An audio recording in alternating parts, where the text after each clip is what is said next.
Mr. Klein's Story Time. Hello, my name is Mr. Klein. I've been an elementary school teacher for almost 30 years, and I love reading stories to young people just like you. In fact, I've got a great story that I'd like to share with you right now. So let's get started. Unicorn Diaries, The Missing Magic by Rebecca Elliott. Table of Contents.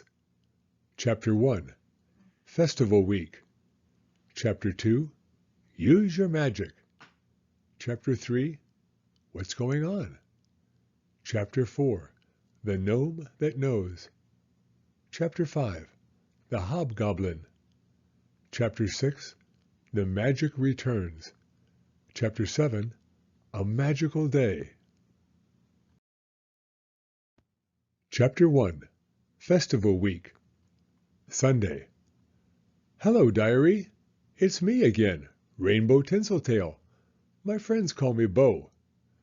This is an exciting week because it's when the forest has its big festival of magic, but I will tell you more about that later. I live in Sparklegrove Forest, a place full of magic. Rainbow Falls, Troll Caves, Glimmerglade, Dragon Nests, Gnome Tunnels, Sparklegrove School for Unicorns, Budbloom Meadow, Unipods, Snowbell Mountain, Fairy Village, Goldie's Cave, Twinkleplop Lagoon, Goblin Castle. Lots of magical creatures live here. Like gnomes. Here are 4 things I know about gnomes. They live underground. They are some of the oldest creatures in the forest. They live for hundreds of years. They like to help non-magic creatures. They love gardening and wearing hats. Some unicorns wear hats too. Want to know more about unicorns? Tail. Swishing it makes our unicorn power work. It's also good for sweeping away cobwebs. Rainbow mane. We can keep stuff in it, and we hate getting knots in it. Hooves. When we dance, small rainbows shoot out of them. Nose. When we sneeze, glitter explodes out of it. Achoo! Here are more cool unifacts for you. Our horns light up so we can see in the dark. Instead of being born, unicorns pop into the world on really starry nights. Unicorns have never seen a squirrel. We don't believe they exist. When we yawn, colorful musical notes sparkle around us. I go to Sparklegrove School for Unicorns, SSU. My friends and I live here, in Unipods. We all have different unicorn powers. I'm a wish unicorn. I can grant 1 wish every week. This is my best friend, Sunny Huckleberry. He can turn invisible. Here are my other friends and our teacher.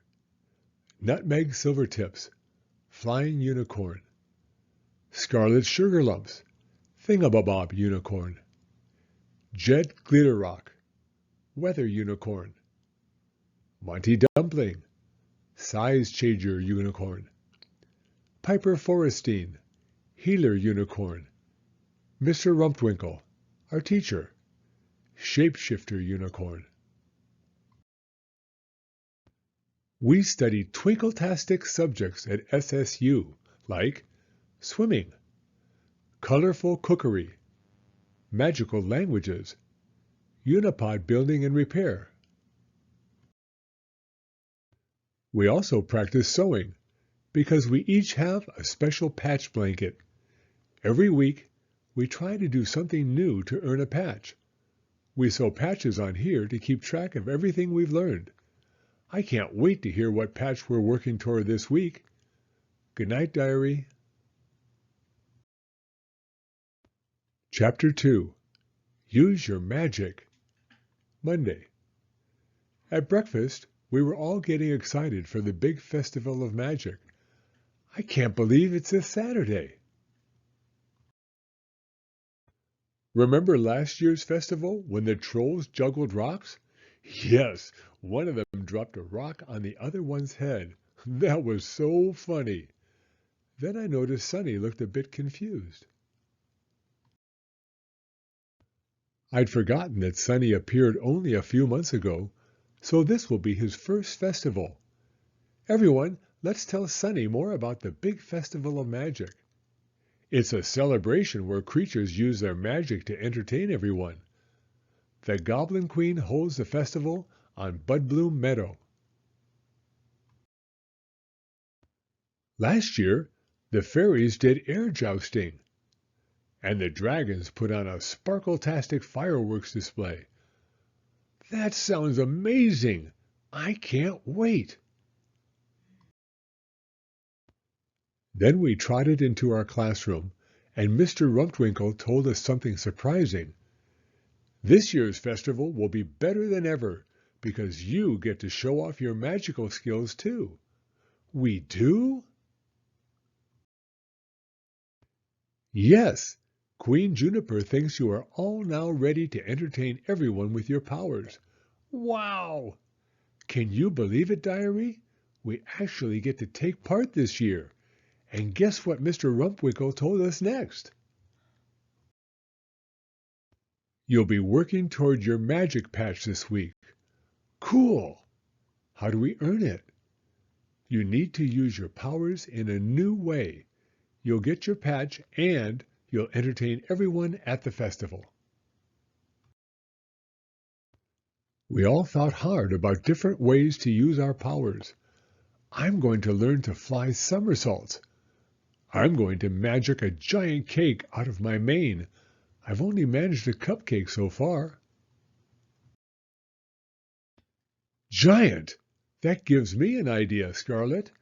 I'm going to grow bigger than I've ever grown before. Maybe bigger than an oak tree. I have an idea. Lightning hit a tree in Budbloom Meadow and split it in two. Maybe I can use my healing powers to fix it. Great ideas! Everyone had glittery good ideas, but by cloud time, Sunny and I were still clueless. I've got it! That's great, Bo. What will you do? No, I still haven't got an idea for me, but I have one for you. You could learn to go half invisible. That's genius. Imagine how funny it would be if everyone could see only my bottom running around. Or dancing. Ooh, you're an amazing dancer, Bo.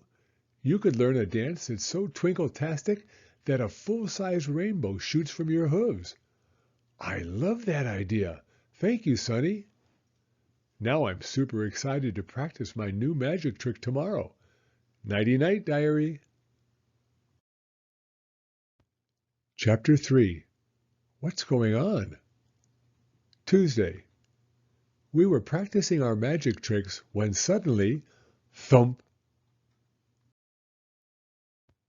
Nutmeg fell from the sky, and she had hurt one of her hooves.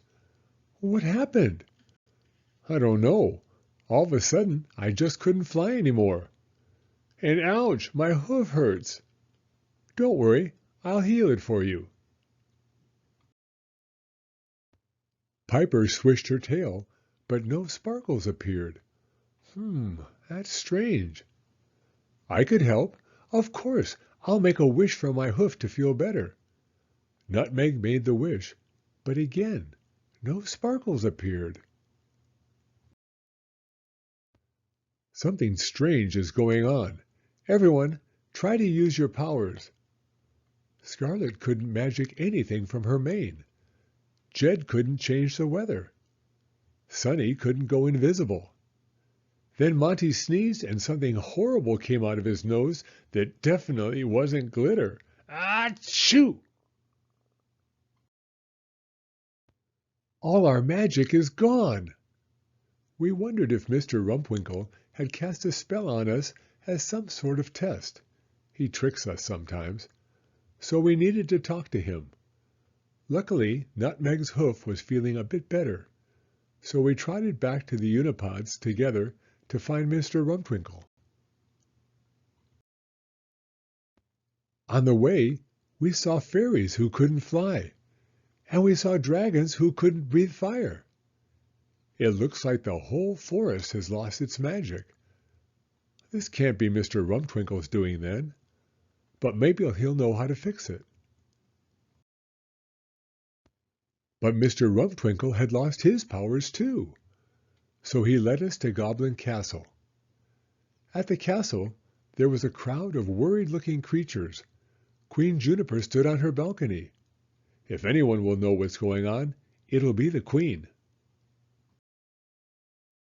Creatures of Sparklegrove Forest, I too have lost my powers, but this has never happened before, so I don't know what to do.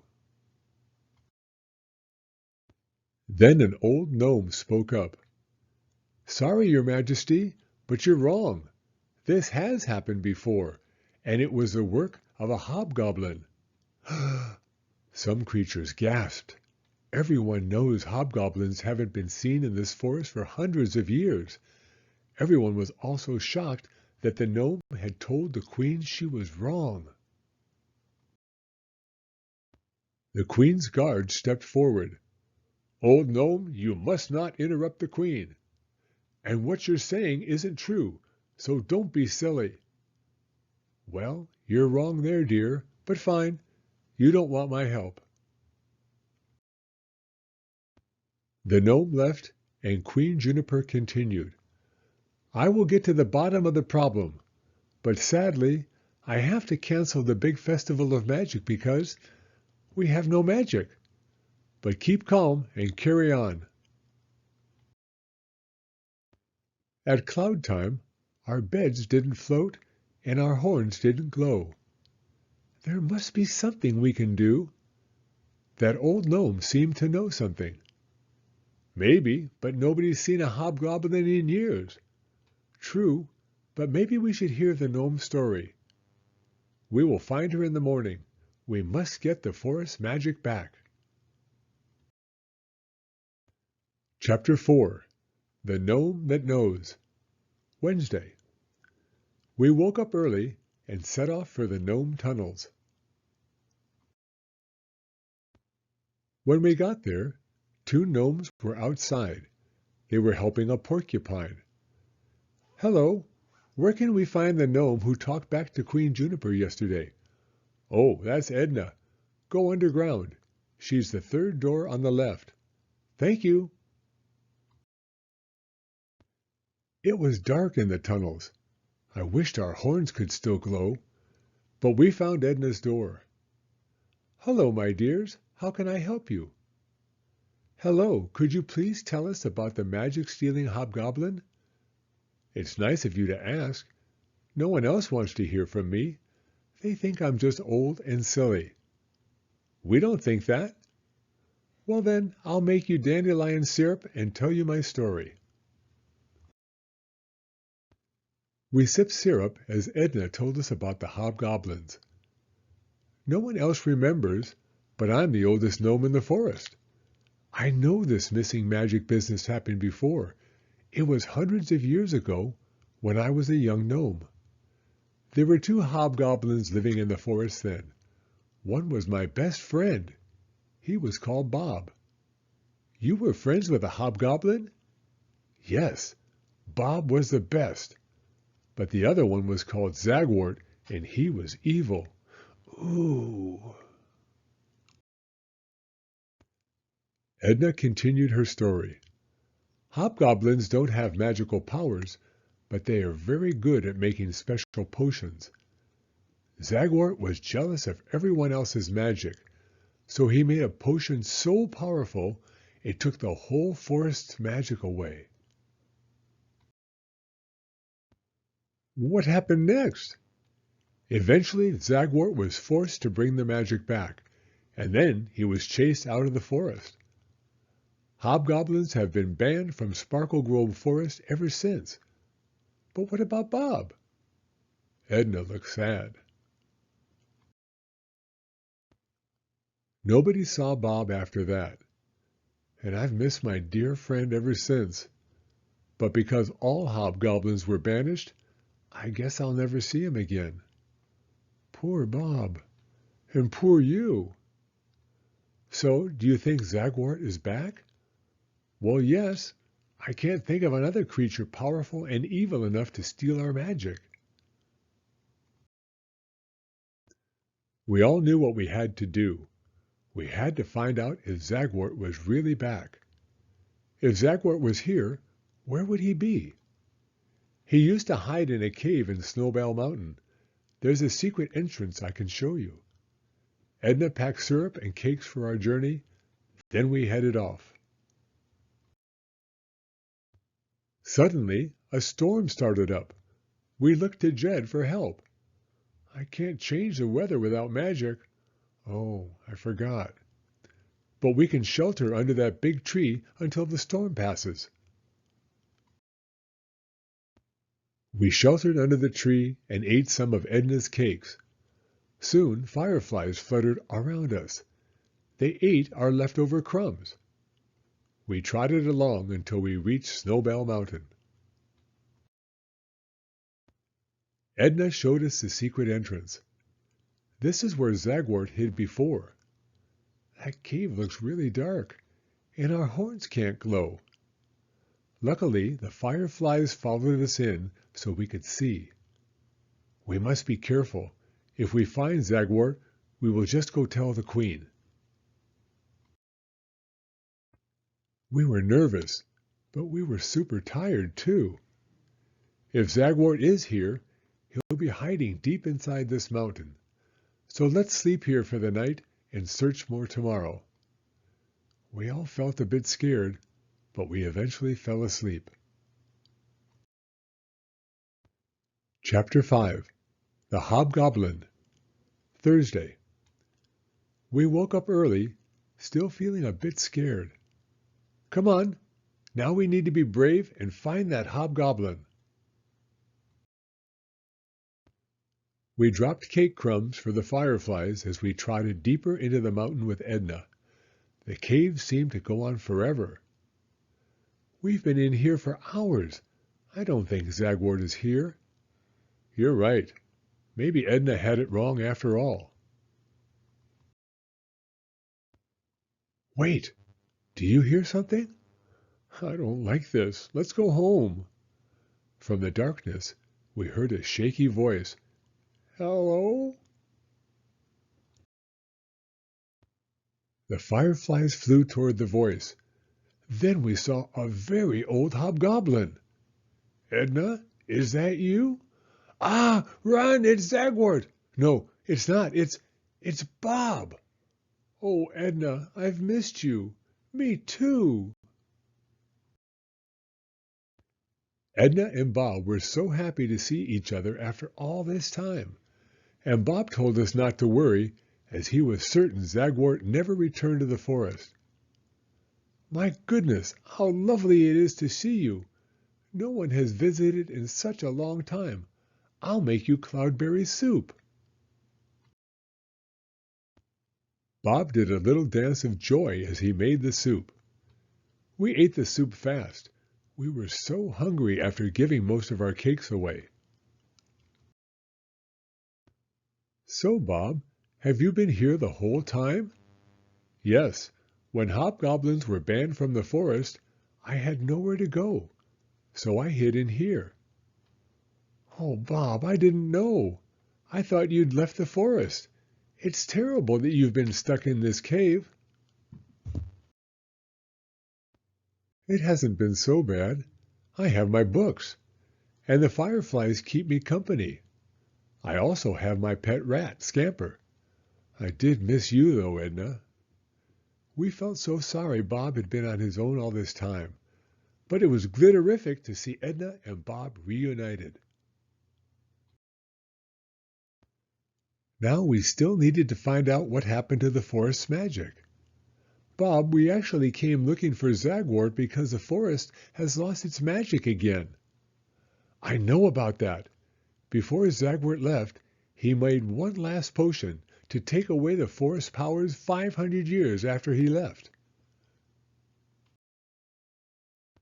We all looked at Bob with open mouths as he looked at his watch. Yep, it's been 500 years. We were so excited to finally learn what had happened. Next, we needed to come up with a plan to get the magic back. Bob, do you think if we got ingredients for you tomorrow, you could make a potion to reverse Zagwort's 500-year-old potion? Well, I could try, but... What's wrong, Bob? I'm just sad that I'll be left alone again after I help you.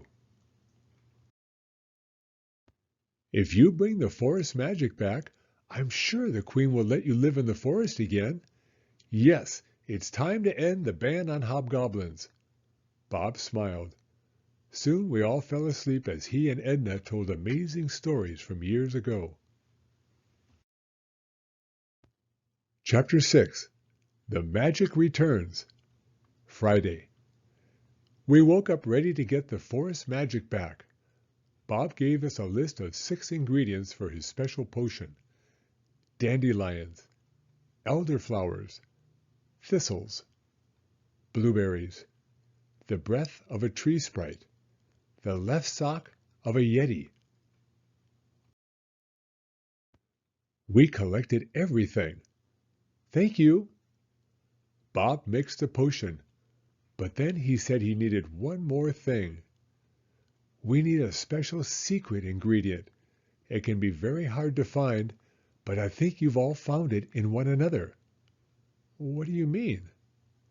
Hold hooves and stand in a circle around the cauldron. If I'm right, this should make the potion work. Soon, swirls of sparkles exploded from the cauldron. We felt our powers come back right away. Yay! Your potion worked! Well done, Bob! I couldn't have done it without all of you. You see, the secret ingredient was the power of friendship. Yay! We trotted to Goblin Castle to tell Queen Juniper the good news, that the magic was back. At first, she didn't believe us, so we suggested she try to fly. Oh my goodness, I can fly again! But then she saw Bob and screamed. Ah! A hobgoblin! You are not allowed in this forest! Guards, do something! No, wait! A bad hobgoblin named Zagwort took the magic away using a 500-year-old potion, but Bob is the one who brought it back. Oh, thank you, Bob. And Edna, I'm sorry I didn't listen to you before. That's okay, Queenie. The big festival of magic is back on, and it will include 2 special guests, Edna the gnome and Bob the hobgoblin. Thank you, Your Majesty. We rushed back to SSU and told Mr. Rumtwinkle about our adventure and the good news about tomorrow's festival. Unicorns, I am so proud of you. You will definitely get your magic patches tomorrow. But how have we earned them? We hardly used our magic. That's just it. The way you worked together to solve a very big problem was more magical than magic itself. We spent the rest of the day practicing our magic tricks for the festival. Tomorrow's going to be so much fun. Chapter 7. A Magical Day. Saturday. The festival was sparkle-tastic. Queen Juniper gave Bob and Edna awards for special services to magic. Dragons made fireworks, mermaids did water ballet, trolls juggled rocks, and fairies jousted. Us unicorns were super nervous to perform our magic tricks, but we did well, and the crowd cheered when we earned our patches. Oh, and they laughed when Sunny's bottom ran around on its own. We danced the night away under the giant rainbow that I magicked from my hooves. What a busy week, diary. We went on an adventure, made 2 friends, and learned new skills. Best of all, we learned that even without actual magic, life is truly magical. See you next time. The end. Thank you for coming to Storytime. If you like this video, please give it a thumbs up. I read new stories every week, so be sure to hit the subscribe button if you'd like to hear another one. Hope to see you again soon.